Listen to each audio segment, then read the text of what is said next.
Hi guys, today I'm bringing back something I haven't done in a long time, which is a video podcast discussing Adulting 101. And I love this whole series because it lets me sort of explain what I've done right and what I've done wrong when being an adult and discussing things that I think that we all experience. So what I know to be true is that everyone reaches a moment in life where we just feel like we have tried the trend thing. We've spent money on trends, it really hasn't worked for us, and now we want to get to some magical place in the world where everything in our wardrobe works for us, works for location and, what we feel comfortable in, what we feel confident in, and actually is blended with our personal tastes. I feel like our personal taste is the first thing that goes when it comes to, fashion in general. There's so many things that we're told to wear. We're told so many things to not wear. We become not confident in what is acceptable to wear in society. And that is such a shame because when we can actually find something that speaks to our true selves, our memories, our things that we love in life, and blend it with things like our responsibilities as grown women, because we have so many of them, and it seems like we have a growing list of responsibilities, not things that are whittled down, right? So when you blend that together and it's this perfect match of your responsibilities and your personal style, that's when you know you're moving the boat in the right direction. That's what I really want to achieve and what I want to teach other people how to do as well. In 2017 is when I started over on my personal style, and I had just had it. I'd had it with putting clothing last on my budget. I'd had it with not necessarily feeling confident in what I was wearing to work. And I was really sick of feeling the frustration that I felt walking into places like Target for clothes or, any place for clothes. I didn't feel like I knew what to wear or where to begin, what looked good on me, or, spending money on clothes at all felt like such a crime.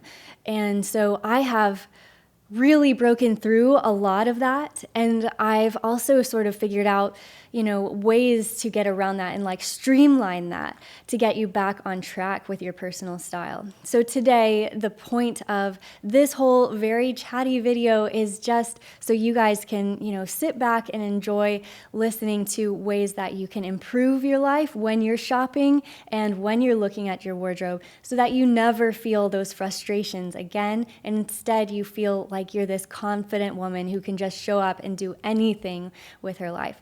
So with that said, I also wanted to briefly mention that my course waitlist members got a discount in their email inbox this week. And so that's going to be valid from now until the end of Sunday. So there's just a few last minute chances where you can actually get that discount, as well as to enroll early in my course. And then also, if you aren't on my wait list, you can just sign up down. I'll leave a link down below where you can do that, and you won't miss out on the discount either. But that's really where I'm going to be able to give you the best shot at finding your personal style in a step-by-step way, and I go deep. I've got hours worth of content in that. So if you're interested and you just want a guide, that is the best chance where I can really deliver that to you. But for today, I just want to unpack the 7 most important things on having a timeless style and what that means. And I'm going to address them one by one, and they're going to build on each other in today's video or podcast if you're listening there. With that said, let's get started. My top 7th rule is to avoid impulse purchases. Now, nobody sets out to buy things impulsively. It's just in the moment, and we feel heated. We feel like there's hormones raging, and we just are so excited about getting this new thing. I want you to be really mindful through this, because it's something we can still have self-control over and still have fun too with shopping and with finding our personal style. So what happens here is that when we let our guards down, like let's say I personally haven't been sleeping that well lately, I might be scrolling through my phone and Pinterest or whatever, and that's when I realize that there's this adorable pair of shoes that I've wanted for a long time. Now, if that's actually actually a priority list for me and I know I need that, no big deal, right? But if I haven't set that out for myself and I'm just like, oh my gosh, those are so cute, well, that could be a problem because marketing experts know exactly where you're shopping when you are having a sleepless night. So they're like, it's 2 a.m. I know I'm going to be able to sell shoes right now. So what you want to do is be mindful about what will actually bring you joy in your wardrobe. I want you to think through what the next 10 years will be like. You wake up and 10 years have gone by. It's 2032. I don't know, whatever year it is. 10 years have gone by, and you're looking at your wardrobe and you realize, wow, I have only bought impulsive purchases since 2022. Will anything work for me? For me, I would know that I would have bought things that I felt hoodwinked by, that I felt like were here today, gone tomorrow. I thought they would be around longer than they were. I thought they were cute and that I'd always like it. But I have to tell you that I remember wearing Ugg boots, and then I remember not wearing Ugg boots, and now people are wearing Ugg boots again.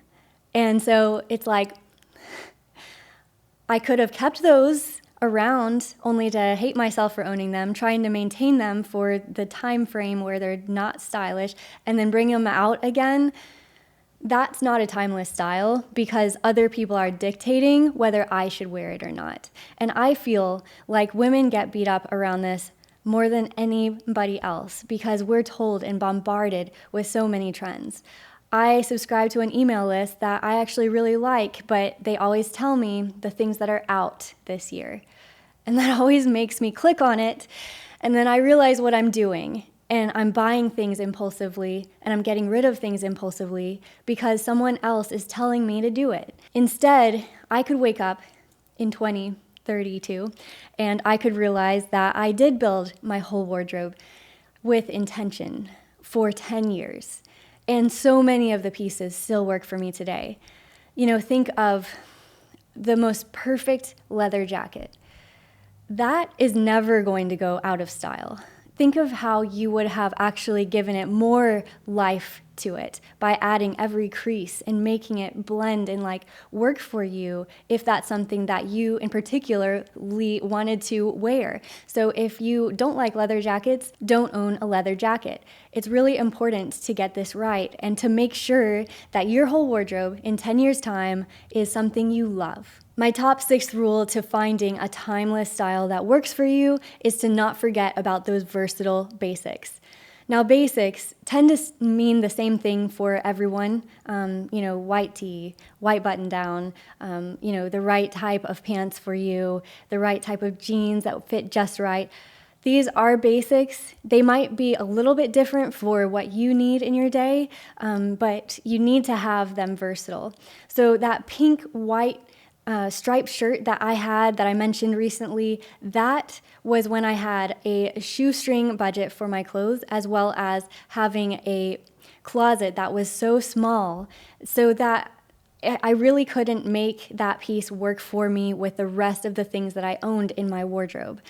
I could only wear it with like maybe a couple of pair of pants and then maybe one jacket over top, and that was it. So I had an even smaller closet at that point, meaning if I would have had something that was more versatile, my closet would have been bigger because it was just something that would have worked for me in a way that I could wear it with so many different pants, so many different jeans, a skirt maybe, any type of jacket. I could wear it under a cardigan, and if it was a turtleneck, I could have had it peeking out underneath like any of my other shirts or any of my other sweaters.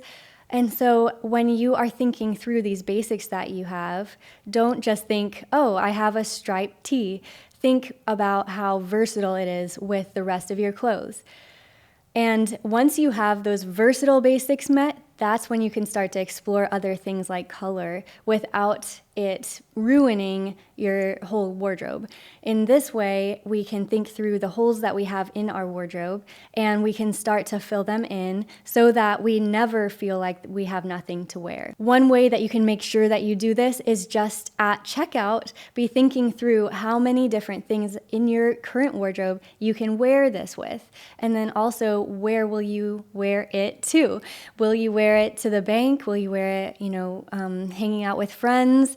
How about on a weekend? Could you wear it at work? It doesn't have to work everywhere, but try to think through all the different ways and places that you could wear it so that you know if it's truly a versatile basic or not. The top 5th rule for having a timeless style is to understand your body uniquely and the things that you like wearing with it. So it goes beyond just knowing your, shoulder measurement, bust, waist, hip measurement, as well as your proportions. Those things are very, very important, but people put them on a pedestal compared to knowing what you want to highlight about your body. For me, as an example, my body shape has changed a little bit with time. The scale might not move for you, it might, I don't know, but the way that we distribute our weight will change, even if you get, in better shape or have a baby, or if anything happens, you could just be going about your life and things will change even hormonally.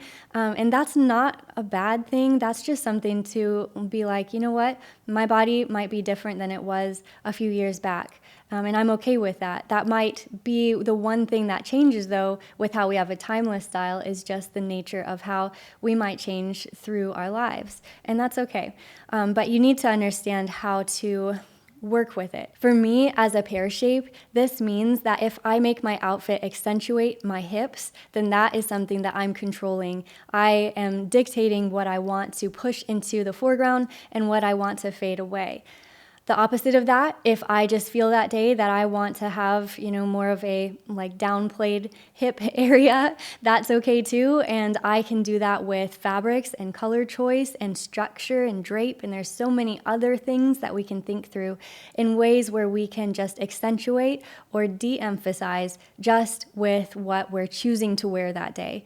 So this is where you can understand your body and then be in the driver's seat of what you want it to look like with something like fabric.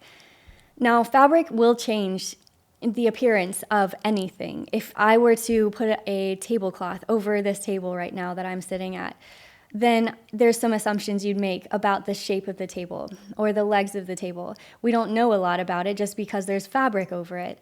And it might seem like a bigger table or a smaller table. It might seem like a different shape. It could be so many different things. But fabric will be a way where you can be in the driver's seat of how that looks. And so the more that we understand about our own body, that's when we're going to have this timeless style.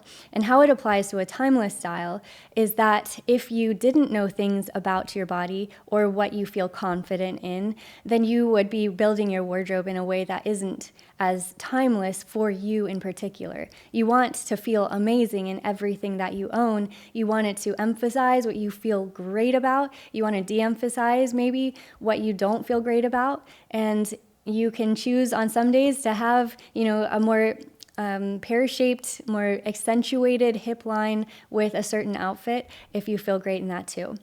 It's just something to be mindful of when you're in the driver's seat of this decision. Now, the next thing sort of builds on that. You can understand your body and never go to a tailor or never buy a size that fits you properly. And so this becomes the next most important thing, is to have your clothing fit you properly. Now, this is a great thing because you can just go into your wardrobe and start to put on items and be like, you know what? I know that I have been ignoring the fact that these pants don't really sit on the floor the way that I want them to. Or maybe you want them cropped up a little bit.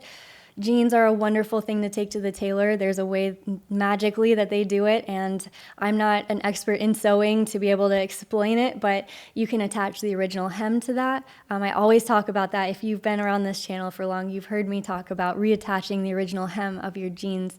If you're petite and short-legged like me, that's one way that your jeans can just look like they fit you properly out of the box. Otherwise, you might want to raise up the length of your sleeve a little bit.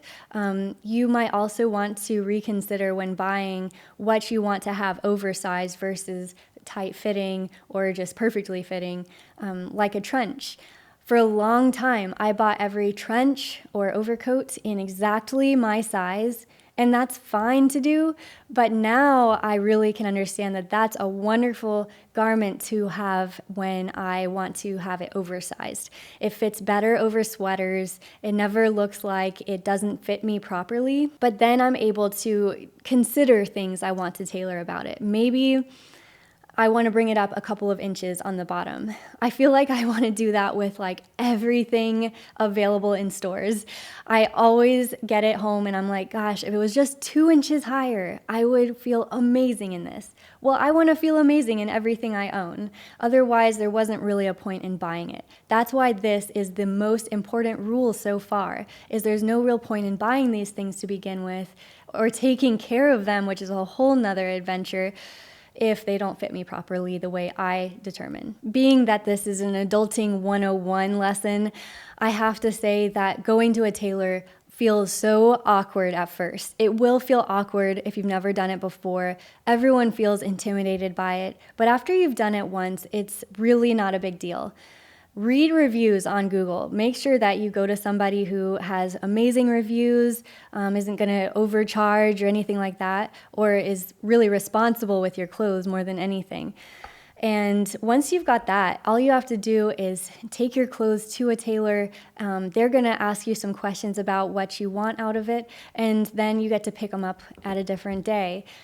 Sometimes even on the same day, but that's super, super rare. I wouldn't expect that. If you want me to do a whole video on tailoring, then I can definitely do that at a later date. I'm just kind of like building out everything I want to do for that, but let me know if you do want that video. The top third rule is to pay attention to the details. So what I have realized from being a past fast fashion shopper is where people cut costs, but still might not save you any money. And that's the most irritating part, because if you just go to a regular store, then they might have some pretty shady details about how they do their business, but also they might be cutting costs in a more physical way, so where they don't treat you properly as the customer. And so what you need to be mindful of there is look inside it. Look at the seams. Are the seams reinforced? I mean, you could do that right now. Go through your wardrobe and see if any of the seams are just jagged. Are they fraying? Are there holes in them?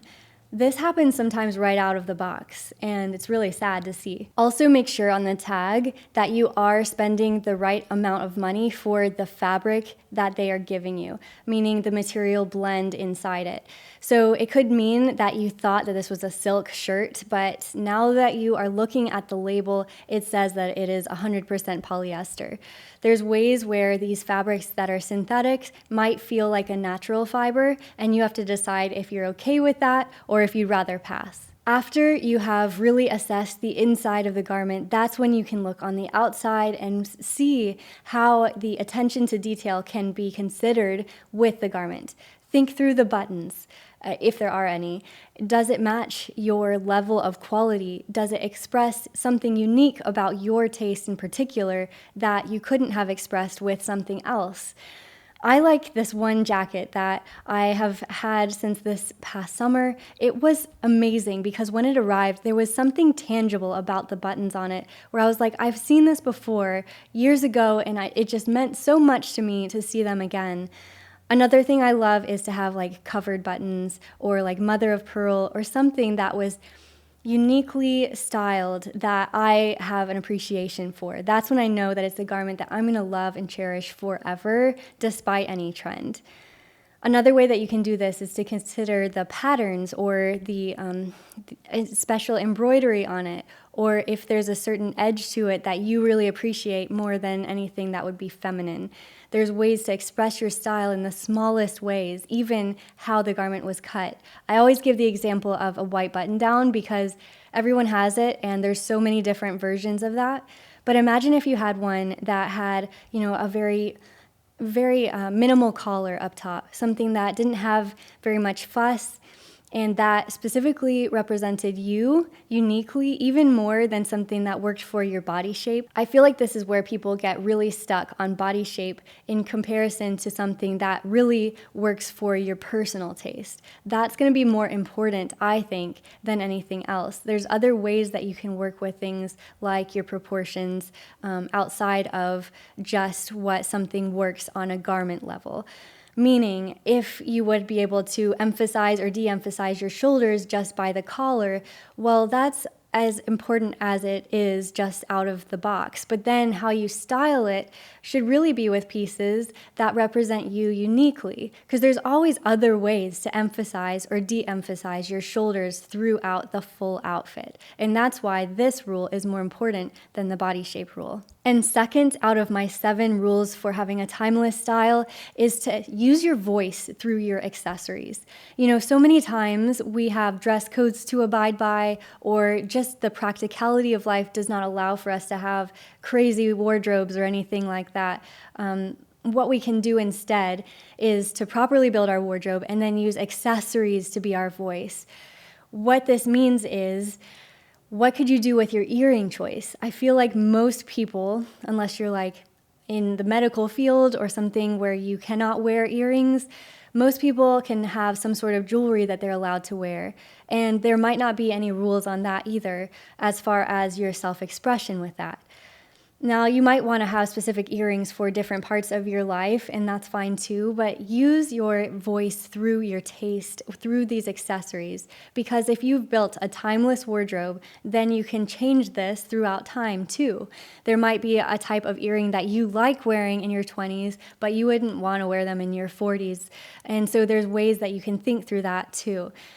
There might even be trends that you want to infuse that you really love into your accessories, like a color of the moment that you really love for a scarf. That's okay. That's not going to break the bank. And you might be able to explore several different scarves that then you find you not only love that type of scarf, but you love that color for yourself, even if it was a trend a few years back. So build this through accessories. There's so many. I personally love hats. I know that hats aren't for everybody. I know that that's kind of a thing that Dearly Bethany does. I'm okay with that.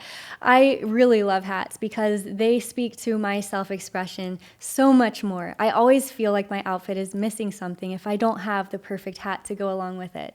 For wintertime, I love beanies and berets, and I like to explore that for transitional weather too. Berets, and also fedoras are wonderful to have a nice wool fedora. That can make a whole outfit just change instantly. There's so many others though. I love paperboy hats. I love baseball caps. I can wear those nearly all year long because I live in a milder climate. And then in the summertime, I absolutely love wearing a straw hat. And there's so many different styles. I thought that there was like maybe 1 or 2 out there, but the more I've explored this for myself, I use my voice through my hats. They add so much attitude and even sometimes a smolder. I gave a hat to somebody recently and it was like instant smolder when she put it on. It was just like magic. So use your voice in this way. It's something that not a lot of people allow themselves to do, but if you don't even feel comfortable with wearing something as expressive as a hat, try a bracelet. What about shoes? I mean, shoes can be considered as an accessory as well, and there's ways that you can do that too through using your voice. Think of something that's as adventurous as you want to go. That's okay if you've built that closet to be versatile from the beginning. So there's so many ways that you can reinvent this for yourself. And the top number 1 absolutely must-have rule is to find your own personal style. I think that a lot of people just think that a personal style is a hodgepodge of different people as influences or influencers who sort of tell you what they recommend, what's worked for them, and then you collect these things, but then you sort of pick your own color, and that's it. Like, that's as far as some people get. It goes so much deeper than that. You know, you can't possibly know at the end of the day why someone chose to wear that, why they would have picked that up to begin with. Somebody who does this professionally is pretty good at knowing exactly what represents them well at a very core level, like something that awakens a memory. I have a coat that I wear, and when I put it on, the first time I ever put it on, I was like, this reminds me so much of my dad. It reminds me of when we would be like in fall, crisp weather and be wearing like a flannel coat that has a little bit of fleece lining. And that represents something that's like a core memory of mine. Now I can choose ways to have one that looks good too. Like I have it now, like I have one that's cropped up and it works well for my body proportions still. It works well in my wardrobe. It's color coordinated with other things that I own. It's versatile. And so there's ways where you can take a memory like that and transition it to be something that you in particular love to wear, that works for your wardrobe, that works for your lifestyle, that matches your taste on a very deep level. And there's so much to unpack as far as what represents you particularly. And so that's really where I think a lot of people have found so much success with finding their personal style, is that I've given them a huge, like, ungodly amount of worksheets that they can choose to fill out and really find and explore who they are and ways that possibly they thought that they were something that they weren't.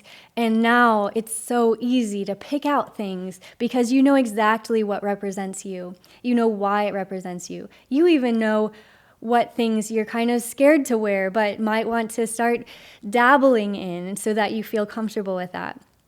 A personal style needs to express you.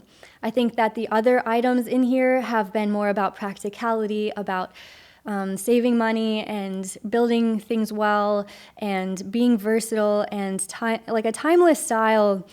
I think for most people, and I've said this myself, is that it needs to be neutral and you need to start with the bland and most basic first.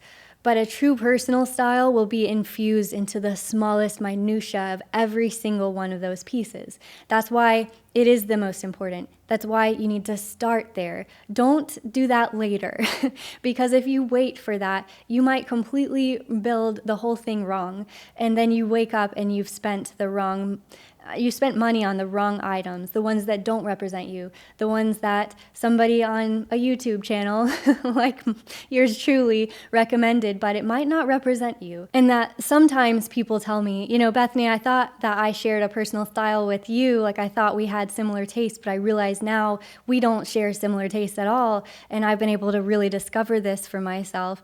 So thank you. It was like life-changing to discover that.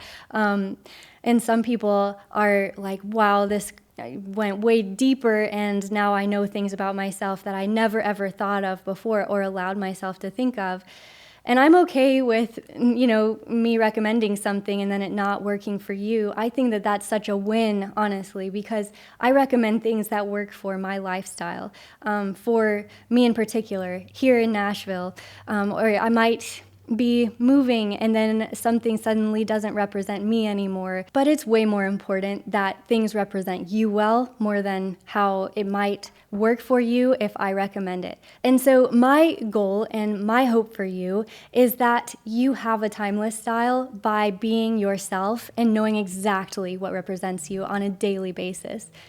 Nothing can give you more confidence in a day than that. Nothing can be more timeless or true to yourself or a better investment than having pieces in your wardrobe that represent you properly. So find this for yourself. And when you do, let me know, because I am so excited for those who have taken my course and have done this journey with me. And I will be able to announce more about my course in the weeks upcoming. But for now, I just hope that you have enjoyed this video. If you have, then be sure to give it a thumbs up. And don't forget to subscribe to my podcast too. I am dusting it off. I have a lot to share. I have the gift of gab, and it's just nice to be able to have a place where I can sort of vent or have these longer conversations than anything that I could cram into, a reel or something like that. So anyways, I've enjoyed talking through this today. Hopefully you have too, and I hope that you have a wonderful day, and I'll see you in the next video. Bye.